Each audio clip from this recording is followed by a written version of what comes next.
বাদশা তুকবাই আউয়াল খিমিয়ারি ডাক দিয়ে কয়, তাহলে যেই মানুষ কাবা ঘরের কারণে আমাকে সম্মান দিল না, আমি ওই কাবা ঘর রাখবো না, আমি ওই কাবা ঘর ধ্বংস করে ফেলবো। নাউজুবিল্লাহ, জোরে কন। যেই ঘর আমার সম্মানে বাধা হয়ে দাঁড়ায়, আমি ওই ঘরকে রাখবো না। উলামায়ে কেরাম তারে বাধা দেয় না, বাদশা না, তুমি সব জায়গায় আঙ্গুল দিও না, সব জায়গায় আঙ্গুল দিও না, সব জায়গায় বেয়াদবি করা চলে না।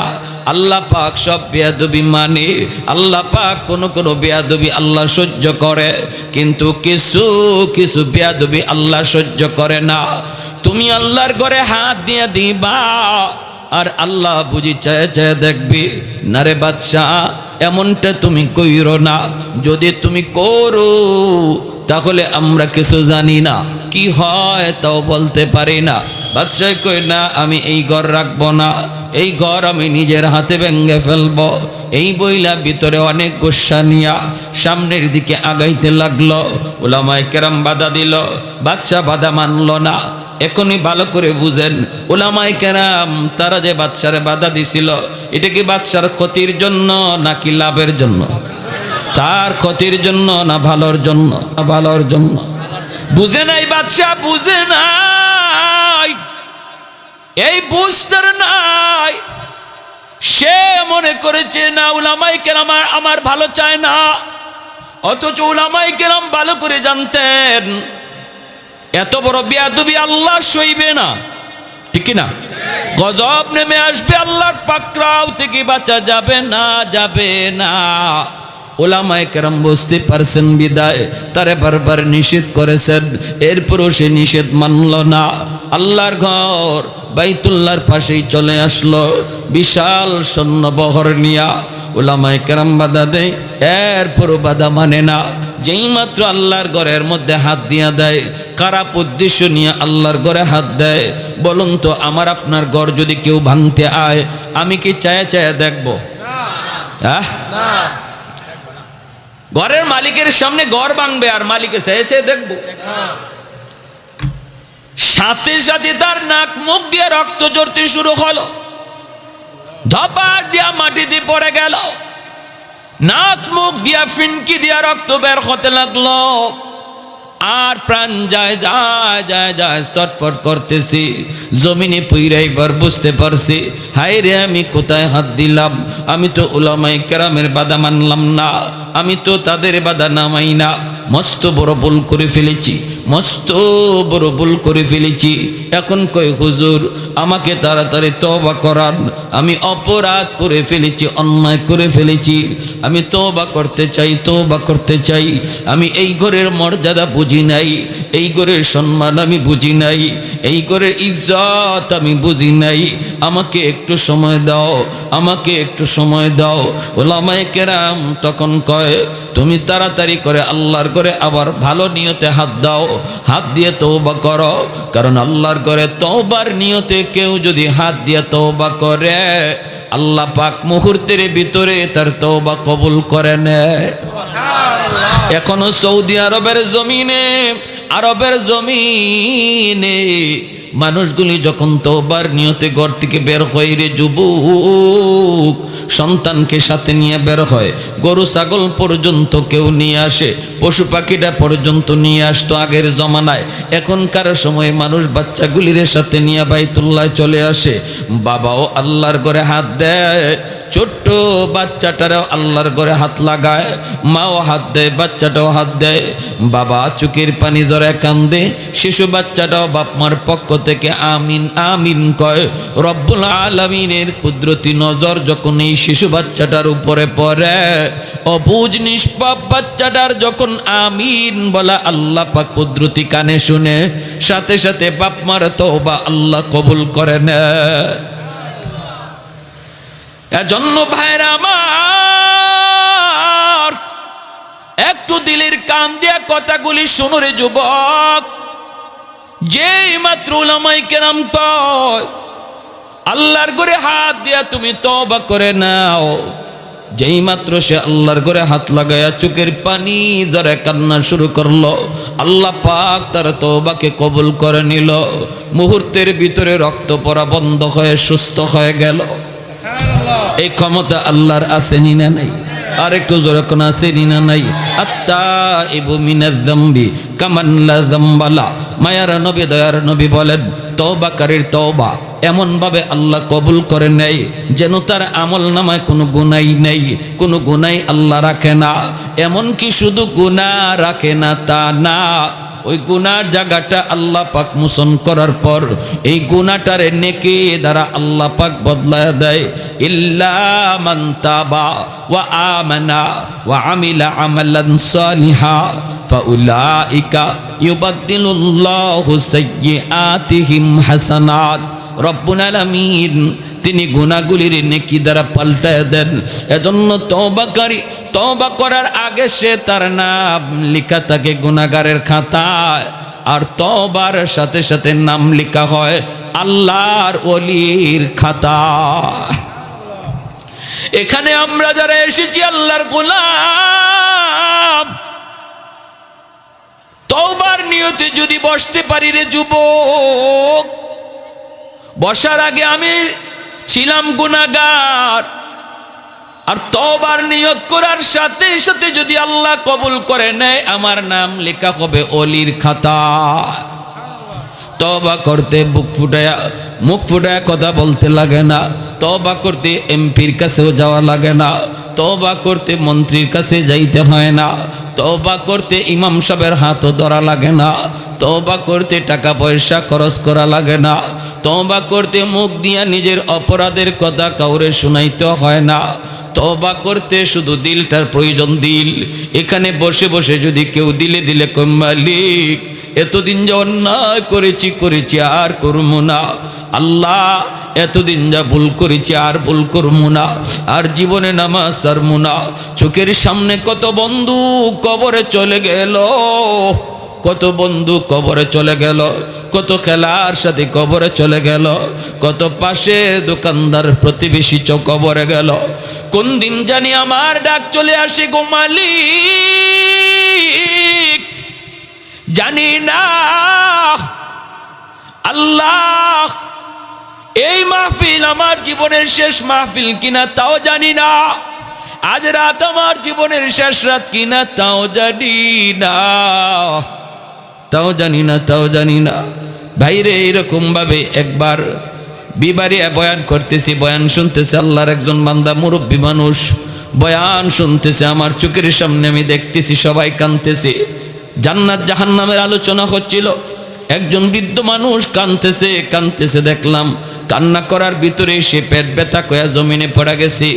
এরপরে চোখের সামনে দইরা নিয়ে গেছে, দইরা একটু পরেই মানুষজন চোখের পানি মুইছে আমার আয়া কয় হুজুর এই লোকটা ঘরে গিয়ে সে কালেমা পইরা মারা গেল।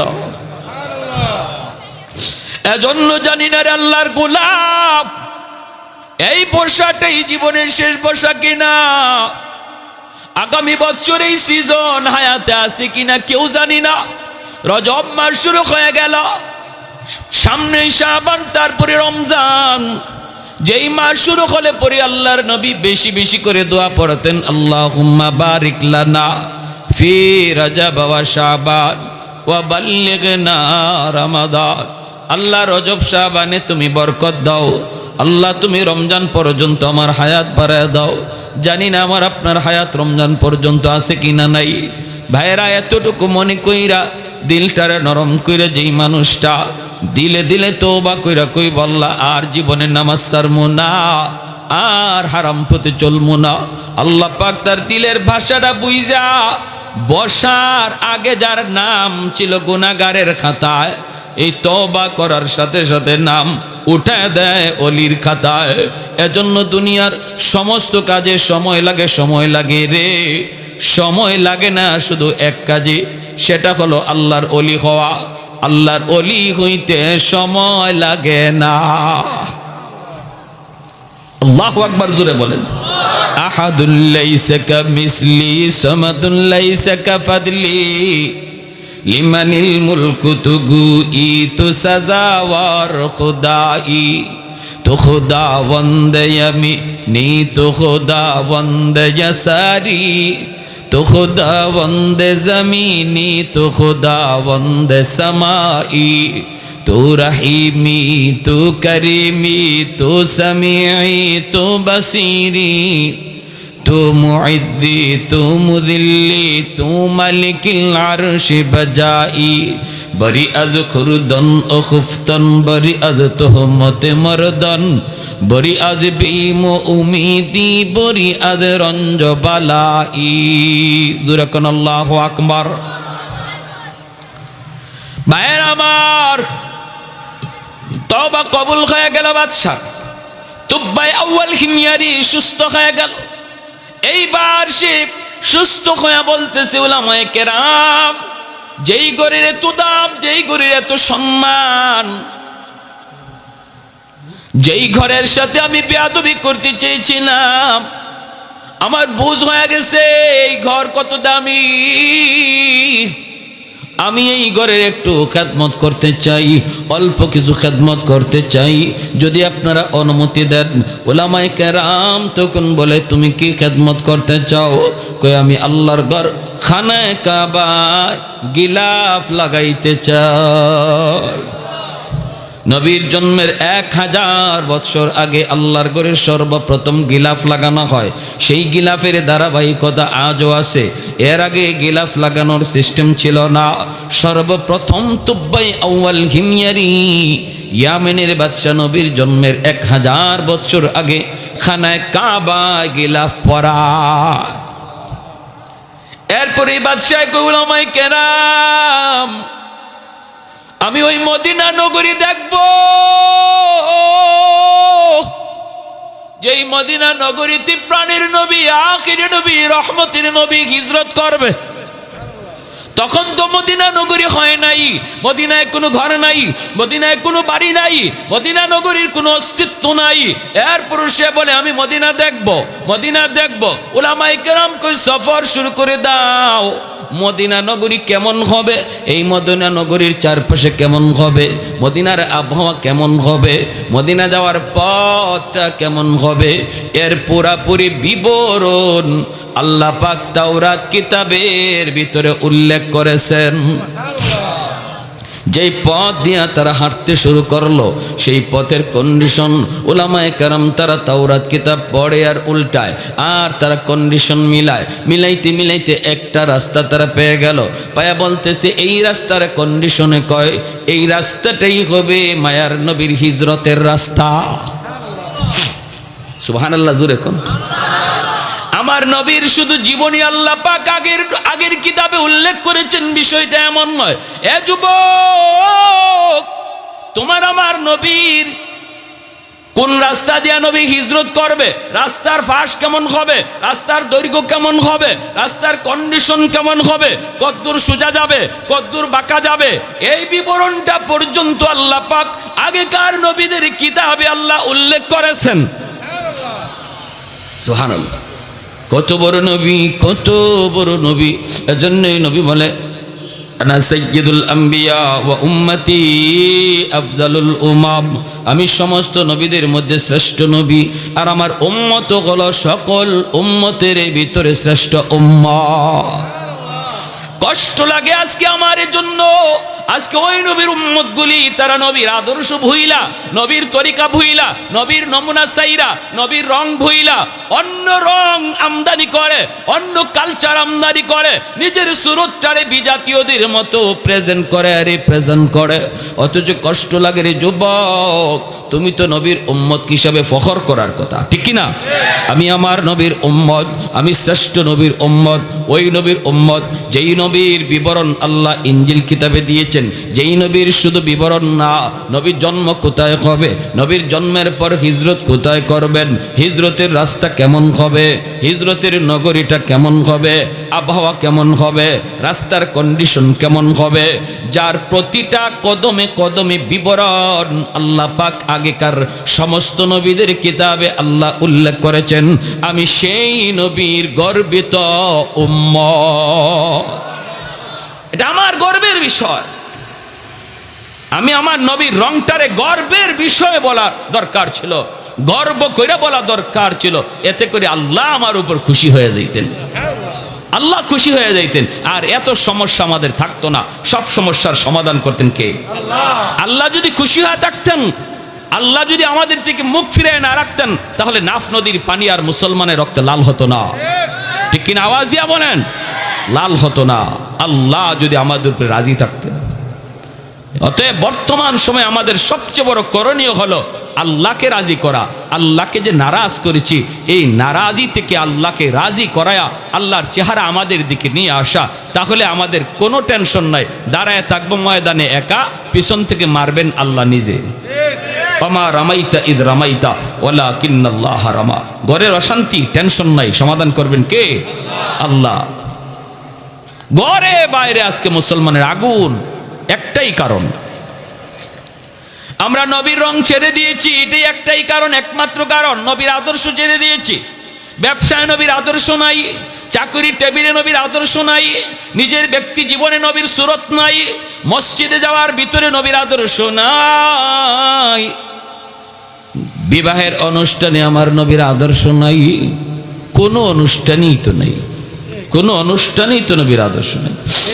বরযাত্রী 3000, 4000, 5000 লইয়া যাওয়া, 300, 500, 700 লইয়া বরযাত্রী খাইতে যাওয়া, এটা কোন নবীর আদর্শ? এটা নবীর আদর্শ? মেয়ের বাবার উপরে বরযাত্রীর চাপ ফালানোর কোন তরিকাই আমার নবীর নাই। ইসলাম এটাকে অনুমতি দেয় না। নারী পুরুষ একসাথে বৈশা বিয়া খাওয়া, এটা কোন আদর্শ? নারী আর পুরুষ একসাথে সেন্টারের ভিতরে বিয়ের অনুষ্ঠান খাইতে একসাথে বসায় খাওয়া সম্পূর্ণ হারাম। ঠিক কিনা? মহিলাদেরকে যদি আপনি বিয়ে খাওয়াইতে হয়, এমন ভাবে খাওয়াইবেন যেন পুরুষের নজর মহিলার উপরে না পড়ে, কারণ পর্দা করা ফরজ। ঠিক কিনা? আরো যেরকম ঠিক কিনা? বরযাত্রী এটাও সম্পূর্ণ নাজায়েজ তরিকা। সিমসাম যাবেন বর কয়েকজন লোক লইয়া, মেয়ের বাপের উপরে চাপ নাই।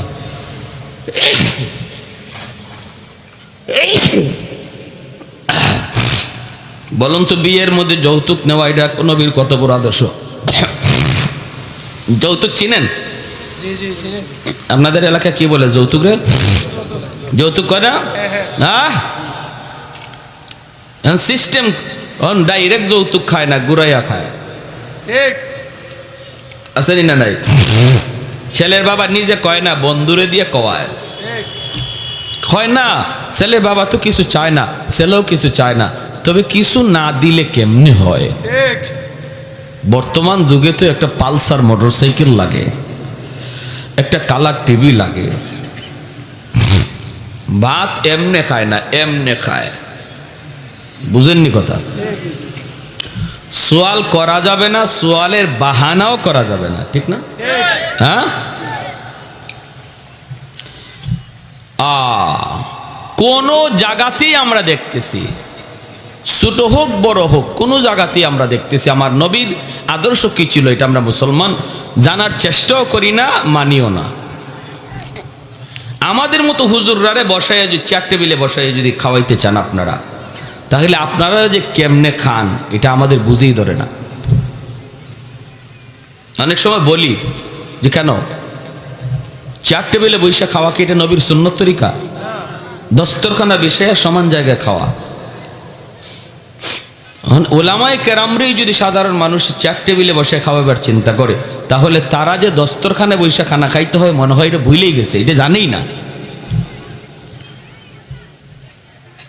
তাহলে আমাদের কোন জিনিসটা দেখে আল্লাহ বুঝবে যে তার এই কাজটা আমার নবীর মতো, অতএব তারে আমার বন্ধু বানানো যায়?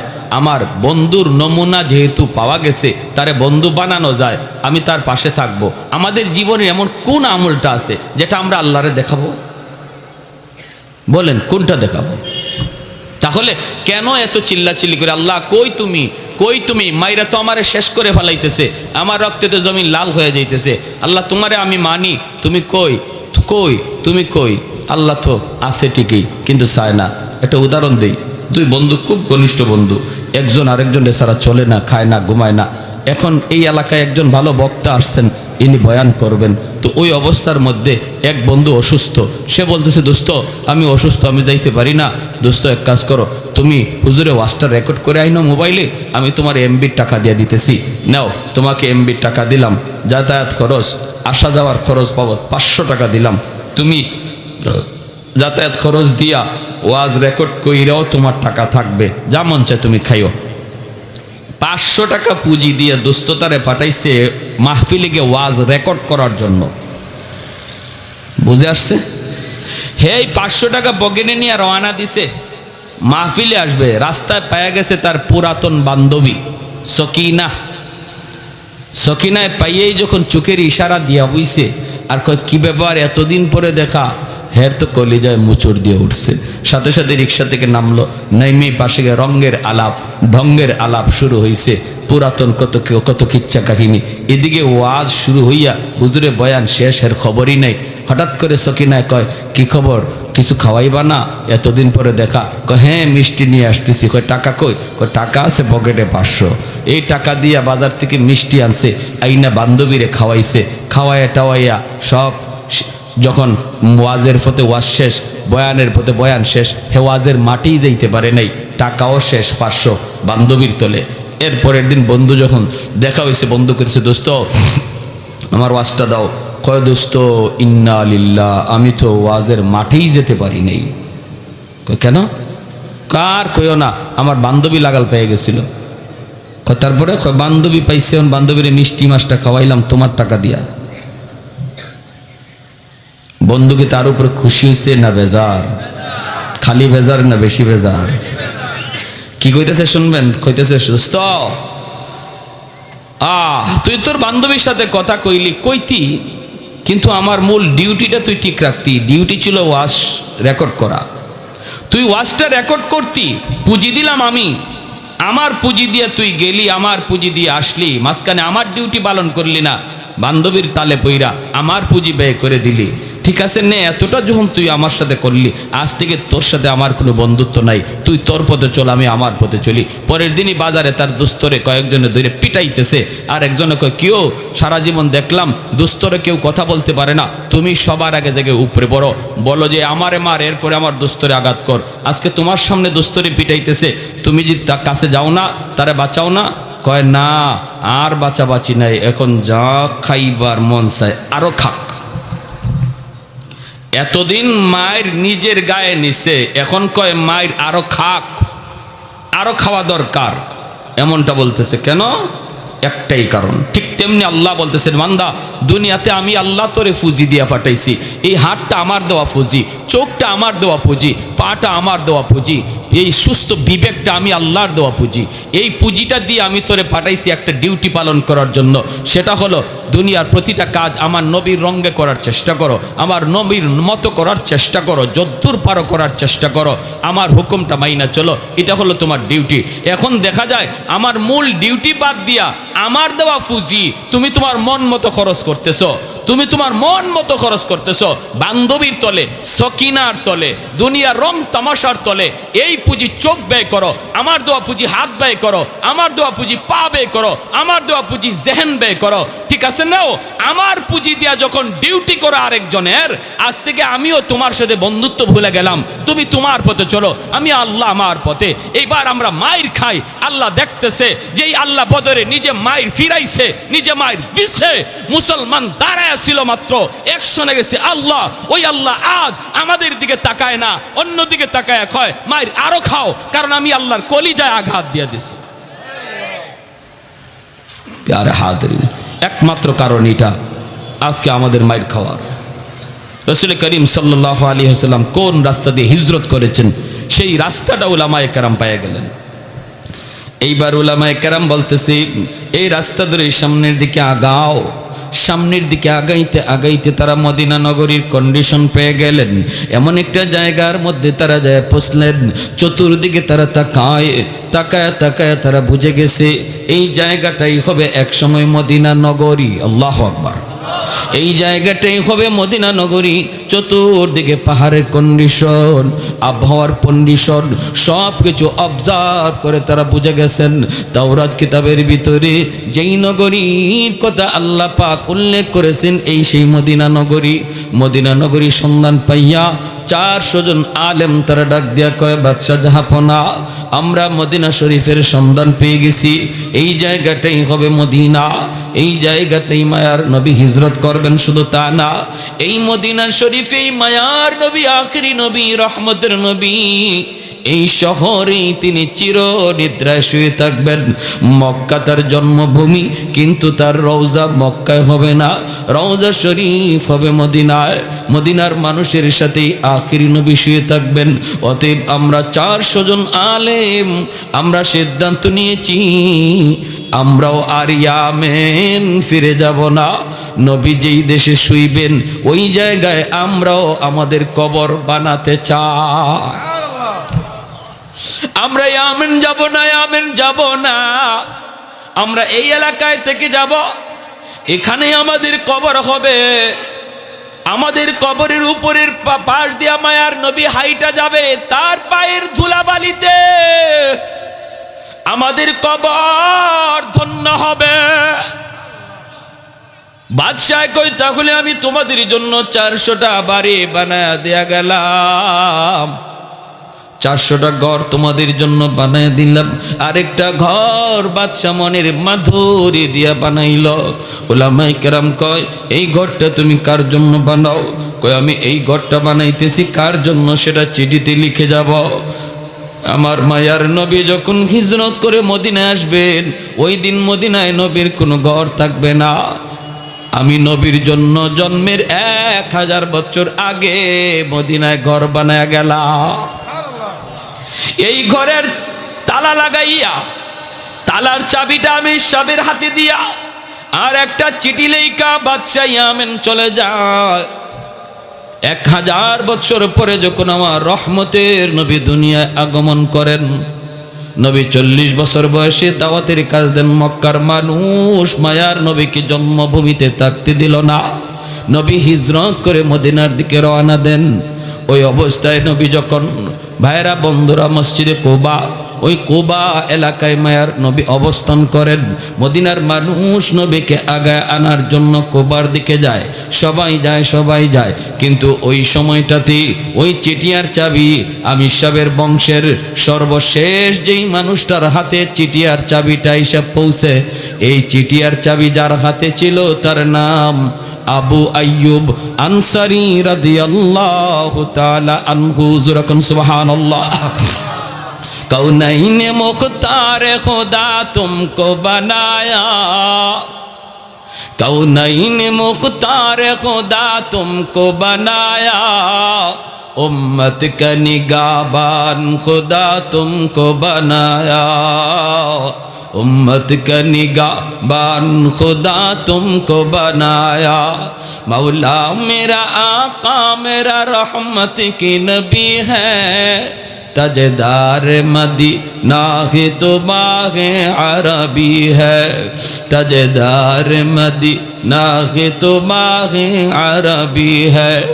अशजार में देते हैं नबूवत के शहादत, तशकीक कमर में है तो अंगुल की इशारात, तशकीक कमर में है तो अंगुल की इशारात। একটু জোরে সুরে কোন আল্লাহু আকবার, আর একটু জোরে আল্লাহু আকবার। ভাইরা বন্ধুরা, উলামায়ে কেরাম, 400 জন আলেমের কবর সেই মদিনাতে হলো। আমির সাহেবের বংশের যেই মানুষটা, মায়ার নবী যখন মদিনায় হিজরত করেন, ওই দিনেই চিটিয়ার চাবি যার হাতে, তিনি হলেন আবু আইয়ুব আনসারী রাদিয়াল্লাহু তাআলা আনহু। আল্লাহর নবী কুবা এলাকায়, মদিনার মানুষ আমার নবীকে আগায় আনার জন্য যাইতেছে, কিন্তু আবু আইয়ুব আনসারী ইনি যায় না। ইনি শুধু ওই ঘরটারে পরিষ্কার করে, ওই ঘরটারে আদর করে, ওই ঘরটারে মালিশ করে। মদিনার মানুষেরা কইরে, আবু আইয়ুব, আমরা মায়ার নবীকে লাগায়া আনতে কুবা এলাকায় যাইতেছি, তুমি কি আমাদের সাথে কুবায় যাবা না? আবু আইয়ুব কই আমার যাওয়া লাগবে না, আমার কাছে মায়ার নবীর একটা আমানত আছে। আমার মন বলে নবী আমার খোঁজে এখানে আসবে। ওই আমানতের খবর হয়তো অবশ্যই আল্লাহ তার হাবিবকে জানায় দিবে। অতএব নবী তার আমানতের বস্তু নেওয়ার জন্য আমার কাছে আসবে। ঠিকই মদিনার মানুষ কুবা এলাকায় যে আমার মায়ার নবীর কয়, নবী গো আপনি আমার বাড়িতে উঠেন, ওগো নবী যে আপনি আমার বাড়িতে আসেন, আমার অনেক ঘর আছে, আমার অনেক বাড়ি আছে।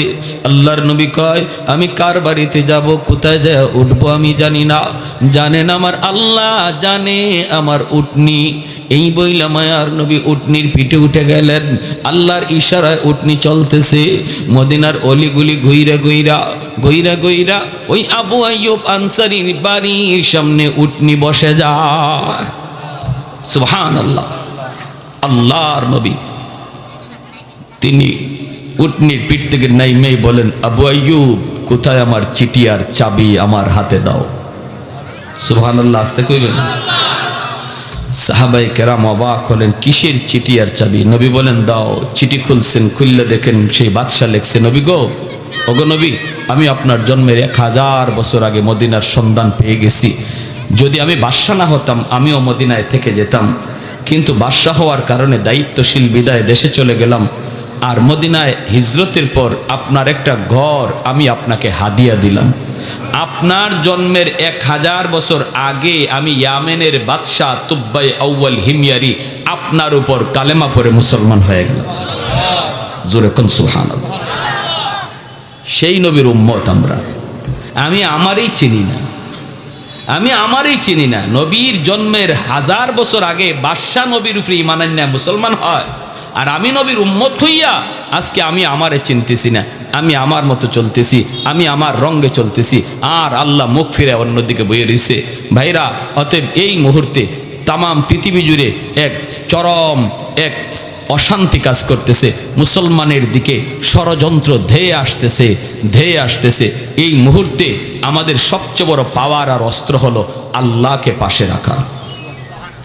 এই মুহূর্তে আমাদের সবচেয়ে বড় অস্ত্র কারে পাশে রাখা? জোরে বলেন, জোরে বলেন। আল্লাহকে পাশে রাখা, আল্লাহকে খুশি করা। যদি আমরা আল্লাহকে পাশে রাখতে পারি, আল্লাহকে খুশি রাখতে পারি, তাহলে আমাদের আর কোনো চিন্তা নাই। সব কিছুর দায়িত্ব বুঝবেন কে? আল্লাহ। ওয়ালা তাহিনু ওয়ালা তাহজানু ওয়া আনতুমুল আ'লাউনা ইন কুনতুম মুমিনিন। অতএব একটা পরিস্থিতি গেছে, ভাববেন না যে বিপদ থেকে বাইচা গেছি, আরেকটা আসবে, আরেকটা আসলেই ভাববেন না এটাই শেষ, আরেক বড়টা আসবে। পরপর পৃথিবীর শেষ জমানা, এখন পরপর পরপর শুধু বিপদ মুসিবত গজব আসবেই। এই মুহূর্তে আমাদের সবচেয়ে বড় বাঁচার উপায় আল্লাহকে রাজি করা। যে যে হালতে আছি, যে যে পজিশনে আছি, তওবা করে অন্যায় পথটা ছেড়ে দিয়া আমার নবীর পথটাতে ফিরে আসি, তাহলে আল্লাহ আমাদের উপর রাজি হয়ে যায়। কারা কারা রাজি আছে হাত উঠে আল্লাহকে দেখায়। আল্লাহ তুমি প্রতিটা হাতকে কবুল করো।